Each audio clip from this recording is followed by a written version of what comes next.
All right, good. We're good. We're good to go.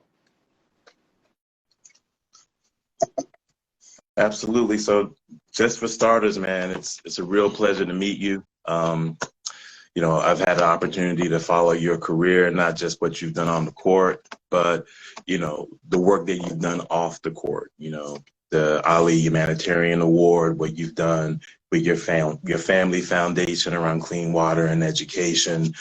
Growing up, my dad made sure I was always aware of, athletes in our community who use their platform to speak out on broader issues impacting the Black community, man, and just acknowledging you as someone who has really stepped up and continuing in that legacy of other great athletes that have come before. Just appreciate you and appreciate what you do, man. Well, I appreciate that, man. I think it's incredibly important, especially for athletes. We have a platform. I think it's important for us to speak out. It doesn't mean that we're experts on the cause, but I think it means that we care, we're passionate, and we're shedding light on something that's bigger than us. So that's a lot of what I try to do on the things I'm passionate about. And criminal justice reform happens to be one of the most, I think things that I'm really focused on trying to have an impact on, because it affects people that look like me the most, and people that are from my community, and people that I'm around every day. So it's incredibly important for me. Absolutely. And so, again, amazing to have this conversation to talk about, raise the age, which here at Citizens for Juvenile Justice is one of, the most important policies that we're advocating for as a independent nonprofit organization, really working to advance youth justice. And for starters, I want to ask you about the trip to the White House. Not only us at CfJJ, but the many organizations in our coalition across Massachusetts.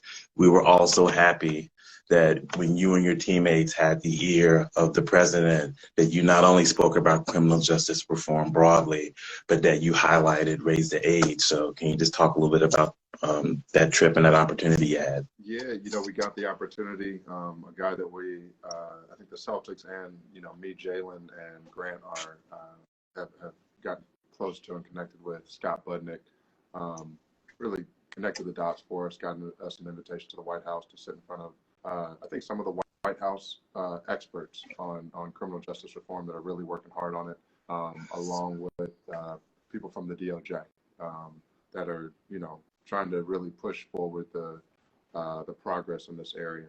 And I think, we talked about criminal justice. We talked about it a lot. I thought really they were the experts. They were giving us so much information, so many ideas to really use our platform to make an impact.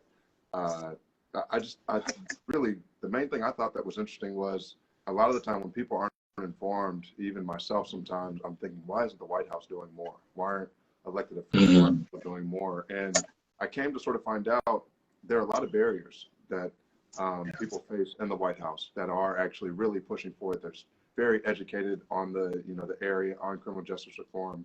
They're very passionate about it. But they're barriers. Congress can be a barrier. They're different. There's so many different levels on which a bill or raise the age of campaign, something like that, needs to be passed. So I thought that was really interesting. And it's not, we talk about how it impacts certain states more than others. I'm from an area in Georgia where, that state it's heavily impacted by, criminal justice as a whole. It's one of the worst in the country. They named Georgia, they named Texas, they named a few of them that have higher rates of, Black and brown people being targeted. Let's just say that. But now I'm in Massachusetts, and I try to make an impact on wherever I am. I was in Milwaukee, I was in Indiana. Now I'm in Massachusetts, and I really have really focused and keyed in on the raise the age legislation. And that's something the Celtics have really been pushing as of late. And I feel like I've joined forces with them. And for me, I want to learn more about it. And really, even for the people that are listening, ask you what that raise the age legislation will do if it's passed. Absolutely happy to talk about that. So what Raise the Age would do is that it would transform our justice system to better meet the needs of young people who are just beginning to emerge into adulthood. But it also will increase long-term public safety. It would shift 18-year-olds initially and then 19 and 20-year-olds over a 5-year span out of being handled by the criminal legal system and into the juvenile legal system. And the reason Raise the Age is such a crucial and key policy for us is that the treatment of 18 to 20-year-olds currently in a criminal legal system is really our biggest systemic failure. We spend the most money, but yet that population of young people currently gets the worst outcomes through having the worst recidivism rate in the entire criminal justice system. When you compare 18 to 20-year-olds in the adult system to a smaller cohort of young people who remain in the juvenile system until 21, they get much better outcomes, both immediately and lower recidivism, but also long-term, because in the juvenile system, they're not getting that adult criminal record, which has devastating collateral consequences and impact on their ability to get jobs and build a career. They are in a system that is focused on rehabilitation and that employs a positive youth development approach that's really developmentally appropriate to what young people need in order to get the necessary building blocks to move on into a stable adulthood. So when you look at an area of the system that clearly isn't working, the fact that we have an alternative that makes things better for our young people, and when our young people are doing better and they're not reoffending, that's better for our communities over the long term. So why do you think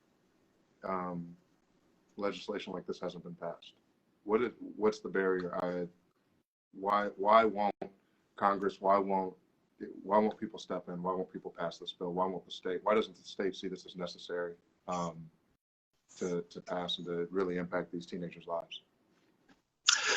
I mean, we've been at this campaign now for a few sessions, and we're thankful to the Celtics for coming on board and their support. And we've really seen, a groundswell of support. So much of it is really rooted in misconceptions. So there are people who say, oh, well, treating these 18 to 20-year-olds in the juvenile system, well, isn't that going to be soft on crime? Isn't that going to lead to more problems in the long term? And that couldn't be further from the truth. As we look now, the current, system of taking 18 and 19 and 20-year-olds and putting them in the adult system that is really geared towards older adults and it isn't engineered to addressing their needs.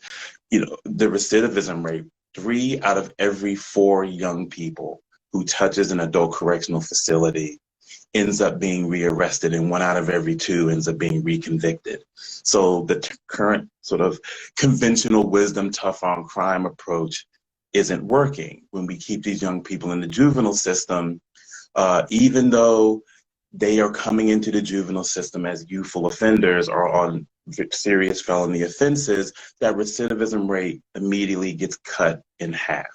So, so much of that has just been educating folks that no, under Raise the Age, keeping these young people in the juvenile system, we are still holding young people accountable when they violate the law, but we're doing it in a way that's really smarter, that's more rooted in where they are developmentally, and that's honestly in alignment with research, because there's a long-term longitudinal study called Pathways to Desistance, which looked at, for young people who are involved in offending behavior, particularly serious offending behavior, what's the thing that causes them to desist from crime and move on and mature and evolve out of it?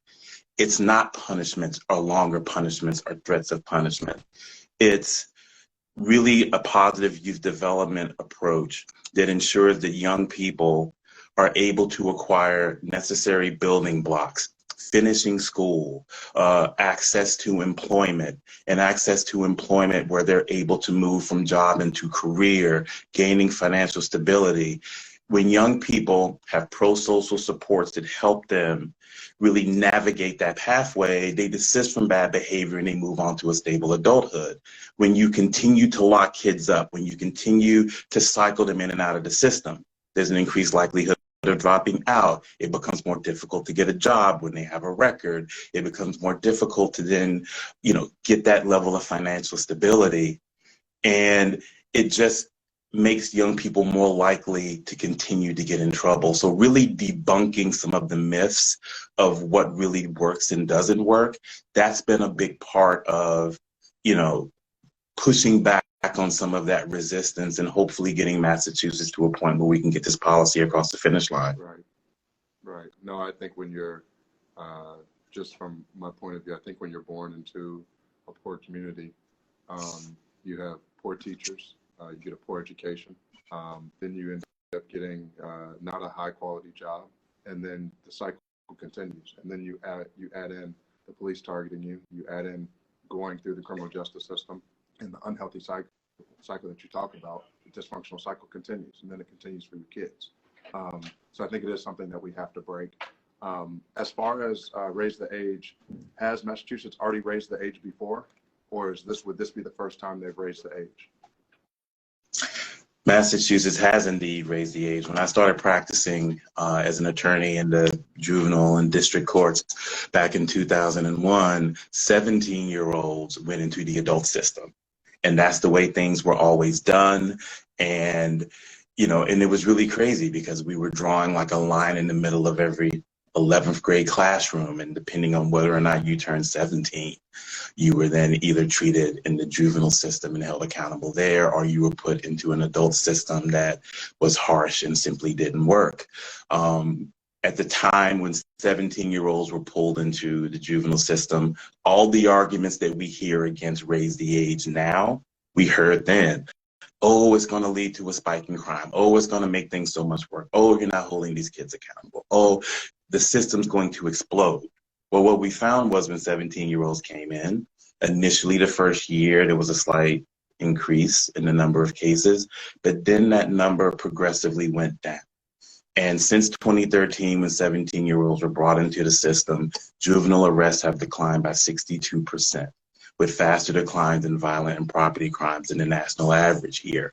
Additionally, the total number of cases throughout the juvenile court system, child welfare, your status offenses, a child requiring assistance, delinquencies, youthful offender, they've also been steadily declining since 2013. So the idea that bringing 17-year-olds was going to lead to this crime wave, it didn't happen. Numbers went down. 17-year-olds were treated better. Lower recidivism. We believe if we brought 18-year-olds in through this policy, we would see a similar pattern. So much of the lesson now moving forward is learning the lesson from before, that we have done this and it worked. Right. And I definitely agree with what you said in terms of, I think, debunking the myths about where these kids come from, the rates of recidivism. And I think people aren't educated in this area. I think the more you can educate people about what's going on, the more people you can get to shed light on this and to support what's going on. That's why I think what we're doing today is important. How does Massachusetts compare to other states, whether surrounding or the other big states like Georgia or Florida or Texas, in terms of raise the age campaign and what they're doing versus what we're doing here, or what they've accomplished? Interesting. No, absolutely. So we are not the only state that is considering or that has moved in this direction. Vermont passed a law raising the age to bring 18-year-olds in July of 2020, and they're planning to move 19 and 20-year-olds in. California, Connecticut, Illinois all have legislation pending looking to do the same thing. And Colorado, Washington State, and Arizona currently have task forces, as we once did in 2019 in Massachusetts, to look at the issue. So what we see in these bad outcomes for 18 to 20-year-olds and how putting those young people in the adult system simply doesn't work for them or public safety. And the research around positive youth development and a better approach in the juvenile system, it's not just something that we're doing here. It's something that's being acknowledged and pursued in other states as well. So Massachusetts has the ability still to be, one of the early enactors, but part of really a broader trend in promoting better outcomes for 18 to 20-year-olds, and especially when you look at the racial disparities in our criminal justice system, this is really a racial equity policy as well, because it's going to create significantly better outcomes for Black and brown young people between 18 to 20, especially. So, you know, I think my last question for you is what can we do more, especially the ones that are willing to use their platform, the ones that are willing to partner with organizations like yours and join campaigns like this? What more can we do? Because I think a lot of us, there are a lot more athletes that are interested in this that need sort of an open door, sort of a hand to get into this area, to be more productive, to help shed light on what's going on. Absolutely. So as I mentioned, information is key. You know, often when people first hear this, they have a knee-jerk reaction. What do you mean? What do you mean you're going to bring 18-year-olds into the juvenile system? When in reality, there's such a significant body of research and there's data that really backs and supports why this is the best policy for young people and for public safety. So to the extent that athletes can reach out to organizations like us at Citizens for Juvenile Justice, where we have this information readily available to share, and we have it available to share in various formats, whether it be a report or whether it be a social media kit, you know, having athletes, you know, really just boost up the campaign. There's a website, Raise the Age MA, that I encourage everyone who's currently on this live to go and check out, which has many of the arguments in support of Raise the Age and why it's important. To the extent that in personal circles, in sort of broader networks, really sharing why this policy is so important, why it's a game changer for young people, their present and their future, and really sharing information to debunk some of the misconceptions about criminal justice and what really works to help young people achieve better outcomes. I agree. You know, I think I definitely am blessed to have two guys, Grant and Jalen, on my team that are, I think, as passionate about this area as I am. And I don't think every team, NBA team, has that, has multiple players that are willing to step into this field. But I think there are more than we think. And I think it's about connecting us, about getting us on the same page, and I think attacking campaigns like this together. So I think we can do more. I think we will continue to do more. I really appreciate you getting on today. I'm sure people that are listening have learned a little bit. I've learned a lot, and we'll be in touch. I really appreciate you. I appreciate you as well, and not just you, but the entire Celtics organization, like the strong stand you all have taken in support of social and racial justice and youth justice. It is seen, it is acknowledged, and it is appreciated. So thank you and the organization as well. Thank you, man. Talk to you soon. Appreciate you.